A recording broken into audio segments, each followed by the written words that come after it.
একদিকে বাজছে কানপুরে বাংলাদেশ ভারত দ্বিতীয় টেস্টের দামামা।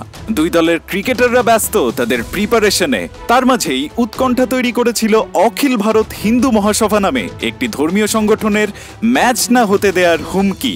এমনকি গত পরশু গ্রিন পার্ক স্টেডিয়ামে যাওয়ার রাস্তায় আগুন জ্বালিয়ে প্রতিবাদের বিশেষ রীতিও পালন করেছে তারা।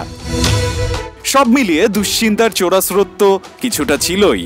পরিস্থিতি বুঝেই কানপুরের পুলিশ কমিশনার হরিশচন্দ্র বাংলাদেশ দলকে 3 স্তরের নিরাপত্তা দেওয়ার কথা জানিয়েছেন।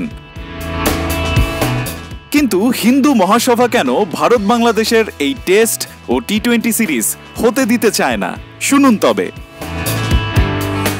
হিন্দু মহাসভার দাবি, গত 5 আগস্ট বাংলাদেশে শেখ হাসিনা সরকারের পতনের পর হিন্দু সম্প্রদায়ের মানুষের ওপর নির্যাতন চালানো হয়েছে। প্রতিবাদে তারা কানপুরে দ্বিতীয় টেস্ট ও গোয়ালিয়রে টি-20 সিরিজের প্রথম ম্যাচটি হতে দিতে চায় না। এমনকি গোয়ালিয়রে প্রথম টি-20 ম্যাচ বাতিল না করলে কুপিয়ে পিচ নষ্ট করার হুমকি দিয়েছিলেন সংগঠনটির সহসভাপতি জয়বীর ভরদ্বাজ। এমন পরিস্থিতিতে ভারত সরকারও বাংলাদেশ দলের নিরাপত্তাকে বাড়তি গুরুত্ব দিচ্ছে। গ্রিন পার্কে সংবাদকর্মীদের হরিশচন্দ্র বলেছেন, হোটেল থেকে মাঠ পর্যন্ত দুই দলকে 3 স্তরের নিরাপত্তা দেওয়ার দায়িত্ব এন্টি টেরোরিজম স্কোয়াডকে দেয়া হয়েছে। পুলিশ বাংলাদেশের পরিস্থিতি নিয়ে সতর্ক। এই ম্যাচের জন্য কঠিন নিরাপত্তা ব্যবস্থা রাখা হয়েছে। আমরা গোয়েন্দা সংস্থার কাছ থেকেও তথ্য নিচ্ছি। কেউ প্রতিবাদের চেষ্টা করলে বিধি অনুযায়ী ব্যবস্থা নেওয়া হবে।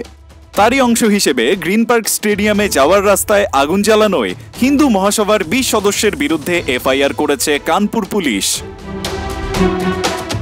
রায়ান আহমেদ, 71।